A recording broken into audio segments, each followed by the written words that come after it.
മാഷാ അല്ലാഹ്, സയ്യിദുൽ ഉലമയുടെ സന്ദേശയാത്രയിൽ കൊല്ലത്ത് ഞാൻ 4 മണിക്കൂർ സ്റ്റേജിലുണ്ടായിരുന്നു. കോട്ടയത്ത് ഞാൻ കോട്ടയം ജില്ലാ ഉപാധ്യക്ഷനാണ് സമസ്തയുടെ.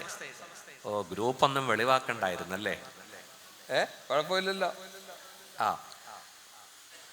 അങ്ങനെയൊക്കെ ആണെങ്കിലും അൽഹംദുലില്ലാഹ് കാരന്തൂർ മർക്കസിൽ ഹിഫ്ള് തുടങ്ങിയ കാലത്ത് 87, 88, 89 3 കൊല്ലം ഹാഫിള് ഉസ്താദായി ജോലി ചെയ്യുകയും ഡോക്ടർ അബ്ദുൽ ഹക്കീം അസ്ഹരി 14-15 വയസ്സുള്ളപ്പോൾ AP ഉസ്താദ് ഹിഫ്ളിൽ കൊണ്ടുവന്നിരുത്തി എൻ്റെ അടുത്തുനിന്ന് കാമിലായ ഹാഫിളാവുകയും ചെയ്തു. ഇപ്പം തൂക്കൊത്തില്ലേ?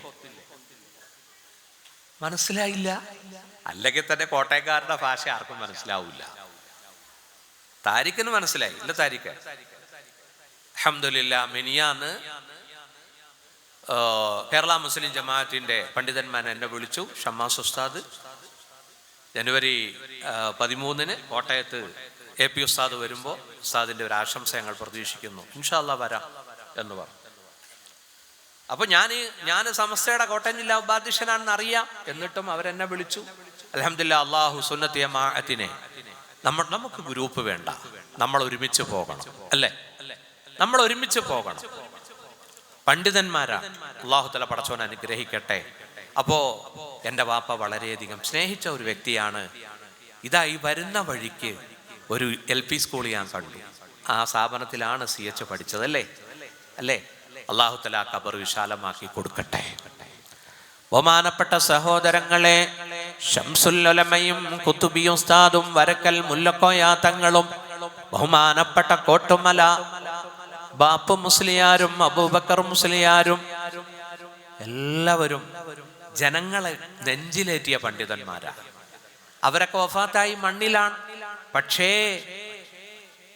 പക്ഷേ അവരാരും മരിച്ചിട്ടില്ല, അവരനശ്വരരാണ്.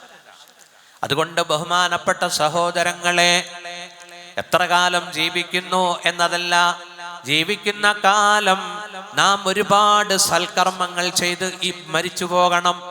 ഈ ഉമ്മത്തിന് വേണ്ടി ഒരുപാട് സേവനങ്ങൾ ചെയ്യണം. അള്ളാഹു അനുഗ്രഹിക്കട്ടെ. അള്ളാഹു മുഅ്മിനീങ്ങളായി ജീവിച്ച് മുഅ്മിനീങ്ങളായി മരിക്കാൻ അള്ളാഹു തൗഫീഖ് നൽകട്ടെ.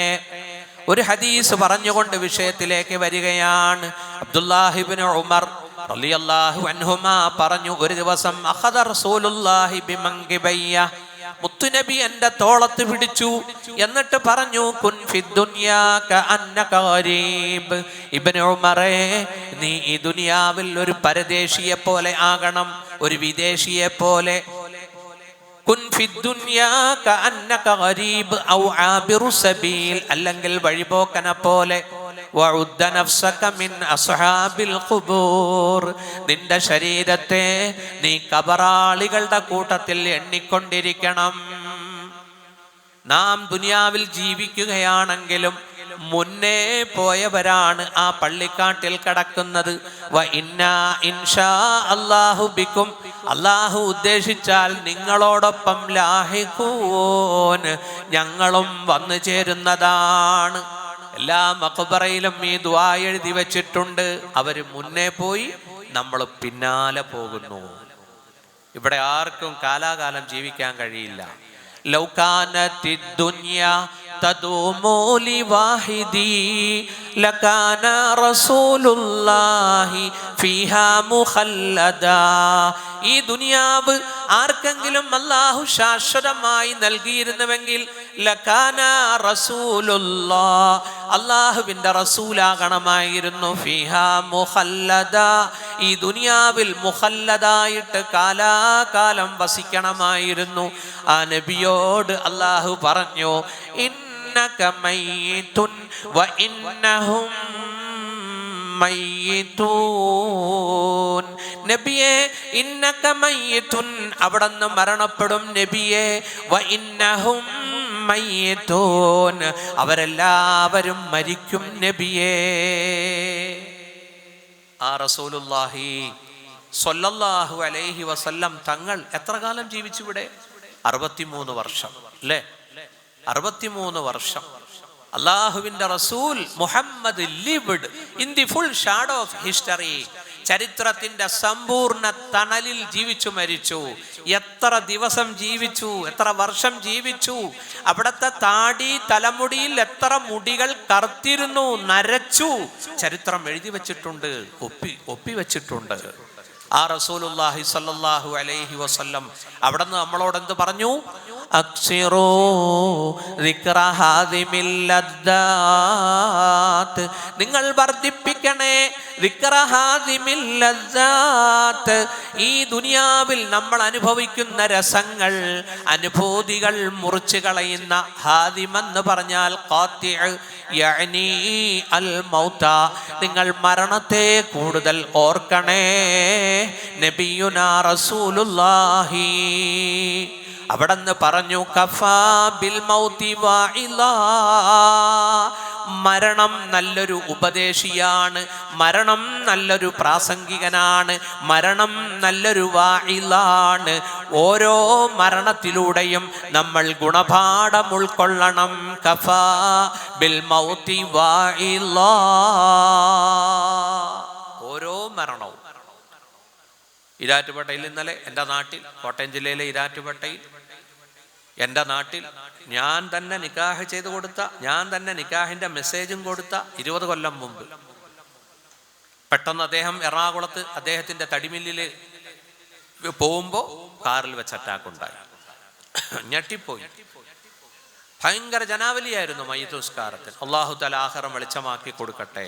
വെറും 40 വയസ്സ്, വെറും 40 വയസ്സ്.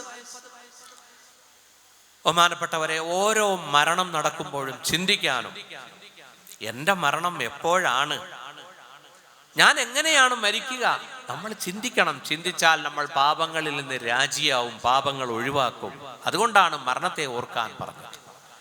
ഒരു ദിവസം അല്ലാഹു ഖുർആനിൽ വളരെയധികം പ്രശംസ ചൊരിഞ്ഞ ഒരു മഹാനായ പ്രവാചകനാണ് ദാവൂദ് നബി. ഖുർആനിൽ അല്ലാഹു പറയുന്നുണ്ട്, നാം ദാവൂദിന് ഒരുപാട് അനുഗ്രഹങ്ങൾ നൽകിയിട്ടുണ്ട്. ആ ദാവൂദ് നബി അലൈഹിസ്സലാം വീട്ടിൽ നിൽക്കുമ്പോ വീടിനകത്ത് ഒരാള്, മൻ അന്ത, നീ ആരാണ്, നീ ആരാ, നീ വീട്ടിനകത്ത് എന്തിനു വന്നു, ആരാണ് താങ്കൾ?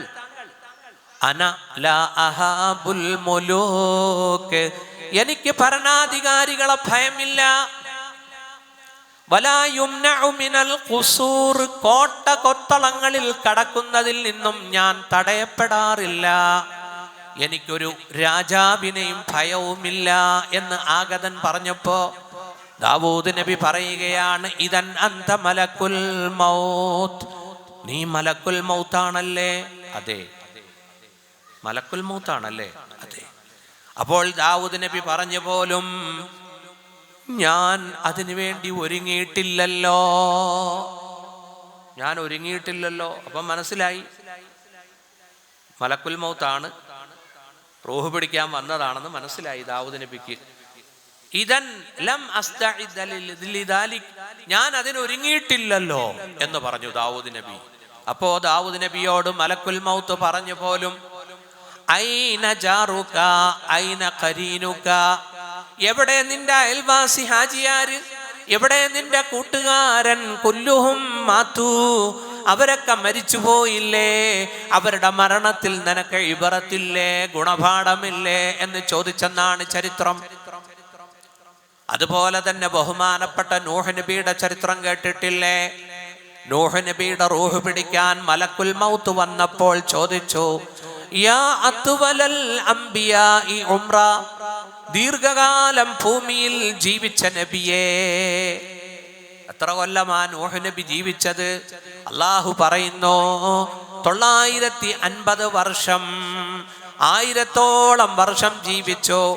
നോക്കൂ, ദഅവത്ത് ചെയ്തു ജനങ്ങളെ അല്ലാഹുവിന്റെ വഹദാനിയത്തിലേക്കും തൗഹീദിലേക്കും ക്ഷണിച്ച പ്രവാചകനാണ് ശൈഖുൽ അംബിയാ നൂഹ് അലൈഹിസ്സലാം.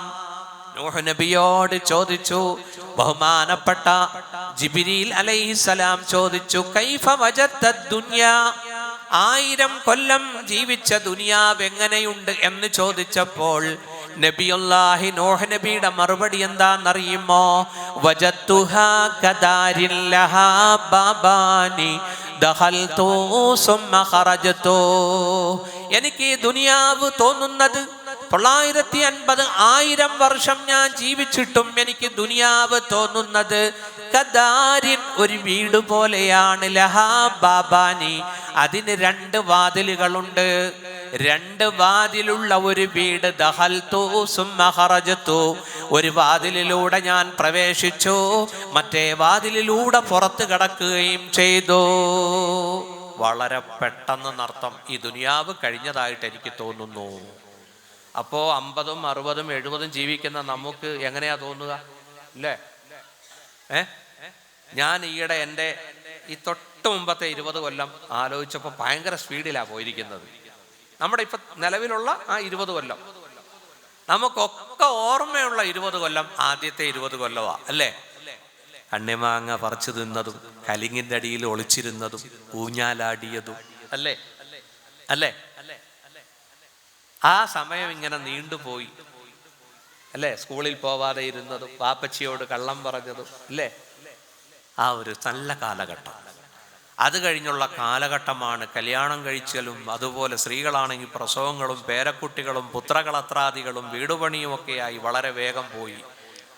വല്ലതും ചെയ്യണമെന്ന് വിചാരിച്ചപ്പോഴോ അല്ലല്ല ഇപ്പൊ കാലിന് നീര്, ശരിക്കും റുക്കുവും സുജൂദും ചെയ്യാൻ കഴിയുന്നില്ല, മുട്ടിന് വേദന അല്ലേ? ഇനി എത്ര കാലമുണ്ട് നമുക്ക്? 2 दिन का जिंदगी है मत चल अकड़ अकड़ कर आएंगे फरिश्ते ले जाएंगे पकड़ पकड़ कर.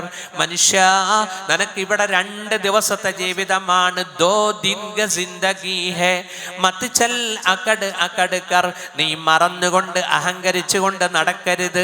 ആയേംഗെ ഫരിഷ്തേ, ഫരിഷ്തേ വരും, മലക്കുൽ മൗത്ത് വരും. ലേ ജായേംഗെ പക്കട് പക്കട് കർ, നിന്റെ ആത്മാവിനെ പ്രതീക്ഷിക്കാത്ത സമയത്ത് അനുവാദം ചോദിക്കാതെ പിടിച്ചു കൊണ്ടുപോകും. അല്ലാഹുവേ, ഞങ്ങളുടെ ആക്കിബത്ത് നന്നാക്കി തരണേ അല്ലാ, ഞങ്ങളുടെ ആക്കിബത്ത് നന്നാക്കി തരണേ അല്ലാ.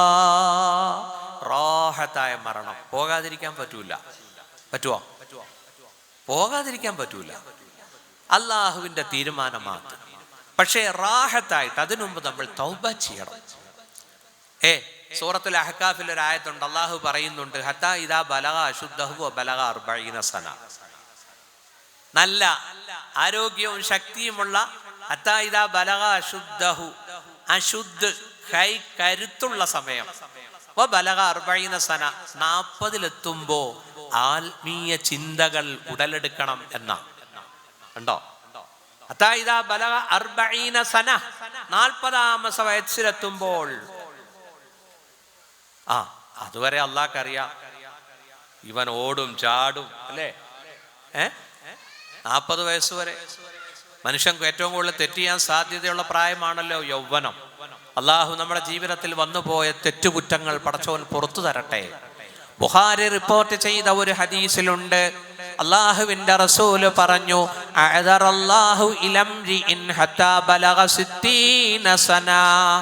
60-ലെത്തിയിട്ടും ആത്മീയ ചിന്തകൾ വരുന്നില്ലെങ്കിൽ, മരണത്തെ കുറിച്ച് ഓർക്കുന്നില്ലെങ്കിൽ, തൗബ ചെയ്യുന്നില്ലെങ്കിൽ, നിന്റെ ഒഴിവ് കഴിവ് അള്ളാഹു സ്വീകരിക്കുന്നതല്ല. 60-ലെത്തിയിട്ടും നന്നാവാത്തവരുണ്ട്, 60-ലെത്തിയിട്ടും ചേഞ്ച് ഇല്ലാത്തവരുണ്ട്. ഒരു സങ്കോചവും അവർക്കില്ല, അവരിപ്പോഴും തെറ്റില്ല. അള്ളാഹു ചിന്തിക്കാൻ തൗഫീക്ക് നൽകട്ടെ. ബഹുമാനപ്പെട്ട സഹോദരങ്ങളെ, മരണം സുനിശ്ചിതമാണ്. വൽ മൗതു അദ്നാ മിൻ ശിറാഖി നഅലിഹി, കാലിൽ കടക്കുന്ന ചെരുപ്പിന്റെ വാറിനേക്കാൾ മരണം അടുത്തുണ്ട് കേട്ടോ. മരണം, അതിനെ നാം ഇത്രയും നേരം സ്ഥാപിച്ചു. എന്താ മരണം? ഫിറാഖുർ റൂഹി മിനൽ ജസദി. മനുഷ്യൻ എന്ന് പറയുന്നത് ശരീരത്തിന്റെയും ആത്മാവിന്റെയും സംഘാതമാണ്, കോംപ്ലക്സ്. മനുഷ്യൻ എന്ന് പറയുന്ന ആർക്കാ? ബഹുമാനപ്പെട്ട സഹോദരങ്ങളെ, ഒരു ബോഡി, പിന്നെ ആത്മാവ്. ബോഡി മണ്ണിനാൽ സൃഷ്ടിക്കപ്പെട്ടതാണ്. ഈ ബോഡി ആത്മാവിന്റെ വാഹനമാണ്. പ്രസക്തി ബോഡിക്കല്ല, ശരീരത്തിനല്ല, റൂഹിനാണ് പ്രസക്തി. റൂഹ് അത് അള്ളാഹുവിന്റെ ഗിഫ്റ്റാണ്. ഉണ്ടോ? അള്ളാഹു സൂറത്ത് സാദിൽ പറയുന്നുണ്ട്, ഫൈദാ സവ്വൈതുഹു, ഞാൻ ആദമിനെ കളിമണ്ണ് കൊണ്ട് ബോഡി ഷേപ്പ് കൊടുത്ത് ബോഡി നല്ല ക്ലിയറായി നേരെ ചൊവ്വെ പടച്ചു കഴിഞ്ഞാൽ വനഫഖ്തു ഫീഹി മിർ റൂഹി, ഈ ആദമിന്റെ ബോഡി ഷേപ്പിലേക്ക് ഞാൻ എൻ്റെ റൂഹ് ഊതുകയും ചെയ്താൽ, ഉണ്ടോ? നഫഖ്തു ഫീഹി മിർ റൂഹി. അപ്പൊ റൂഹ് എന്ന് പറഞ്ഞാൽ റൂഹിന് ശരീരം ഉണ്ട്, പക്ഷേ മിൻ അജ്സാമിൽ ലതീഫ, വളരെ മൃദുലമായ ശരീരമാണ്. അത് അള്ളാഹു പറയുന്നു, ഞാൻ ഊതി ആദമിന്റെ ശരീരത്തിലേക്ക്. ഞാനൊന്ന് ഊതട്ടെ. ഊതല് കേട്ടില്ലേ സുഹൃത്തുക്കളെ? ഇതാണ് ചൈതന്യം, ഇതാണ് ജീവൻ എന്ന് പറയുന്നത്, ഇതാണ് ആത്മാവ്.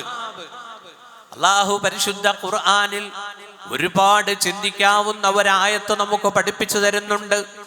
വയസ്അലൂനക അനിർ റൂഹ്, നബിയെ അങ്ങയോട് ചോദിക്കുന്നു റൂഹിനെ കുറിച്ച്, റൂഹിന്റെ രഹസ്യത്തെ കുറിച്ച്. ഖുലിർ റൂഹു മിൻ അംരി റബ്ബി, നബിയെ പറയണം, അർ-റൂഹു, ജീവന്റെ രഹസ്യം, മിൻ അംരി റബ്ബി, അതെന്റെ റബ്ബിന്റെ അമ്രാണ്, കൽപ്പനയാണ്, ആഭ്യന്തരമാണ്, അതിലാർക്കും പങ്കില്ല. കുറച്ച് നാൾ മുമ്പ് അമേരിക്കൻ സയന്റിസ്റ്റുകൾ പറഞ്ഞു, ഞങ്ങൾ ജീവന്റെ രഹസ്യം കണ്ടെത്തി, ജീനോം കോഡ് കണ്ടെത്തി, ഞങ്ങൾക്കിപ്പം വായിക്കാൻ കഴിയും എന്താണ് ആത്മാവ് എന്ന്. വായിക്കാൻ പറ്റുമോ സുഹൃത്തുക്കളെ? ഒരു 20% വായിക്കാം, ഒരു 20% മുബഹമ, അവ്യക്തതയാ, മൂടൽമഞ്ഞ് പോലെയാ. മനസ്സിലായോ? അങ്ങനെയൊന്നും വായിക്കാൻ പറ്റൂല. അള്ളാഹു പറയുന്നുണ്ട് ശേഷം ഈ ആയത്ത് അവസാനിക്കുന്നത് എങ്ങനെയാ? വമാ ഊതീതും മിനൽ ഇൽമി, അറിവിൽ നിന്ന്, നോളേജിൽ നിന്ന് നിങ്ങൾക്ക് ലഭിച്ചിട്ടില്ല, ഇല്ലാ ഖലീലാ, വളരെ കുറച്ചു മാത്രം. ആ കുറച്ച് മാത്രം, അതിനകത്തൊരു 20% വായിക്കാൻ പറ്റി സയന്റിസ്റ്റുകൾക്ക്. ജീനോം കോഡ് കണ്ടിട്ടുണ്ടോ? Genome code. ബഹുമാനപ്പെട്ട സഹോദരന്മാരെ, ലേശം സയൻസൊക്കെ പഠിക്കണേ. പരിശുദ്ധ ഖുർആൻ മുഴുക്ക സയൻസാ, ഖുർആൻ മുഴുക്ക സയൻസാ. അപ്പോ റൂഹിന്റെ രഹസ്യം അതാർക്കും അറിയില്ല, അത് അള്ളാഹുവിന്റെ അമ്ര, അള്ളാഹുവിന്റെ അമ്ര. അതുകൊണ്ടല്ലേ ഇസ്ലാം ആത്മഹത്യയെ നിരോധിച്ചത്? ആത്മഹത്യ എന്ന് പറഞ്ഞ എന്താ? ആത്മഹത്യ എന്ന് പറഞ്ഞാൽ അള്ളാഹു തന്ന ജീവനെ അങ്ങോട്ട് വലിച്ചെറിഞ്ഞിട്ട് ചാടി മരിക്കുകയല്ലേ? ആണോ അല്ലേ? ബഹുമാനപ്പെട്ട സഹോദരങ്ങളെ, ഞാൻ ജില്ല പറയുന്നില്ല, ഒരു സ്ഥലത്ത് ഖതീബായിരുന്നു, ഒരു പ്രധാനപ്പെട്ട ഒരു ജില്ലയിൽ. അന്ന് അവിടെ മറ്റൊരു വലിയ പള്ളിയിലെ ഇമാമ് അന്ന് ജുമാഅയ്ക്ക് പറഞ്ഞു, ആത്മഹത്യ ചെയ്യുന്നവരെ ഈ പള്ളിക്കാട്ടിൽ അടക്കാൻ സമ്മതിക്കുകയില്ല. ആ ജുമാഅയുടെ പ്രസംഗം വലിയ ചർച്ചയായി. പിറ്റത്തെ ആഴ്ച ആ ഇമാമിന്റെ മകൾ ആത്മഹത്യ ചെയ്തു. ആ ഇമാമിന്റെ മകൾ ആത്മഹത്യ ചെയ്തു. അപ്പൊ ചെറുപ്പക്കാരൊക്കെ ഉണ്ട്, അവര് പറഞ്ഞു, മൗലിയാർക്ക മോളെ എവിടെ കബറടക്കുമെന്ന് നോക്കാം. പ്രിയപ്പെട്ട സഹോദരന്മാരെ, ആ പറഞ്ഞത് ഫിഖ്ഹിയായിട്ട് തെറ്റാണ് അല്ലേ ഉസ്താദെ? പടച്ചോ നമ്മളെല്ലാം ആത്മഹത്യയിൽ നിന്ന് കാക്കട്ടെ. വലാ തുൽഖൂ ബിഐദീകും ഇല തഹ്ലുക, നിങ്ങളുടെ കരങ്ങളെ നിങ്ങൾ നാശത്തിലേക്കിടല്ലേ. വഅഹ്സിനൂ വഅൻഫിഖൂ, നിങ്ങൾ അല്ലാഹുവിന്റെ മാർഗത്തിൽ ചെലവഴിക്കണം. ഉണ്ടോ? നിങ്ങളുടെ കരങ്ങളെ നിങ്ങൾ നാശത്തിലേക്ക് ഇടല്. അള്ളാഹു പറയുകയാണ്, ആത്മഹത്യയെ കുറിച്ചാണ് ഈ ആയത്ത്. നോക്കൂ, ബുഖാരി മുസ്ലിം റിപ്പോർട്ട് ചെയ്ത ഹദീസിൽ കാണാം, അബൂ ഹുറൈറ റളിയല്ലാഹു അൻഹു പറയുകയാണ്, മൻ ഖതല നഫ്സഹു ബിഹദീദ, ആരെങ്കിലും മൂർച്ചയുള്ള ആയുധം കുത്തിക്കയറ്റിയാണ് ആരെങ്കിലും ആത്മഹത്യ ചെയ്യുന്നതെങ്കിൽ, ഫഹദീദതുഹു ഫീ യദിഹി ഫീ നാരി ജഹന്നമ ഖാലിദൻ മുഖല്ലദൻ ഫീഹാ അബദ, കാലാകാലവും നരകത്തിൽ ഇതേ പണിഷ്മെന്റ് ആണ്, അദാബാണ് അവനിക്ക് അനുഭവിക്കേണ്ടി വരുന്നത്. തീർന്നില്ല, വമൻ ശരിബ സുമ്മ, ആരെങ്കിലും വിഷം കുടിച്ചാണ് ആത്മഹത്യ ചെയ്യുന്നതെങ്കിൽ, ഫഹുവ യതഹസ്സാഹു ഫീ നാരി ജഹന്നം, കാലാകാലം നരകത്തിൽ അതേ വിഷം കുടിച്ച് അവൻ ശിക്ഷിക്കപ്പെടും. ഒമൻ തറദ്ദാ മിൻ ജബലിൻ, ആരെങ്കിലും പർവ്വതത്തിൽ നിന്ന് വീണുകൊണ്ടാണെങ്കിൽ, അല്ലെങ്കിൽ വലിയ ടവറിൽ നിന്ന് എടുത്തു ചാടിയാണ് ജീവൻ അപഹരിക്കുന്നതെങ്കിൽ, ഫഹുവ യതറദ്ദാ ഫീ നാരി ജഹന്നം, നാളെ നരകത്തിൽ അവന് കാലാകാലം ഇതേ ശിക്ഷയാണ്. അല്ലാഹു കാക്കട്ടെ. ഈ ഹദീസ് വിശദീകരിച്ചുകൊണ്ട് രണ്ടാം ശാഫിഈ ഇമാം നവവി റഹ്മത്തുള്ളാഹി പറഞ്ഞു, മനുഷ്യൻ ആത്മഹത്യ ചെയ്യുന്നത് ചിലപ്പോൾ ഒരു ദുർബല നിമിഷത്തിലായിരിക്കും. ആ സമയം ചിലപ്പോൾ ഒരു വാല് കേട്ടാൽ, അല്ലെങ്കിൽ ബുദ്ധിമാനായ ഒരു ബ്രില്യൻ്റായ മനുഷ്യന്റെ സതുപദേശം കേട്ടാൽ അതിൽ നിന്ന് അവൻ പിന്മാറും. നോക്കൂ, ഒന്നുകിൽ കഠിനമായ രോഗം, കഠിനമായ ദാരിദ്ര്യം, കഠിനമായ കടം, ഇതൊക്കെ ഭരിക്കുമ്പോൾ മനുഷ്യന്റെ നിയന്ത്രണം വിട്ടു. അപ്പോഴായിരിക്കാം. അതുകൊണ്ട് അല്ലാഹു തആല പുറത്തു കൊടുക്കാൻ സാധ്യതയുണ്ട്. കണ്ടോ?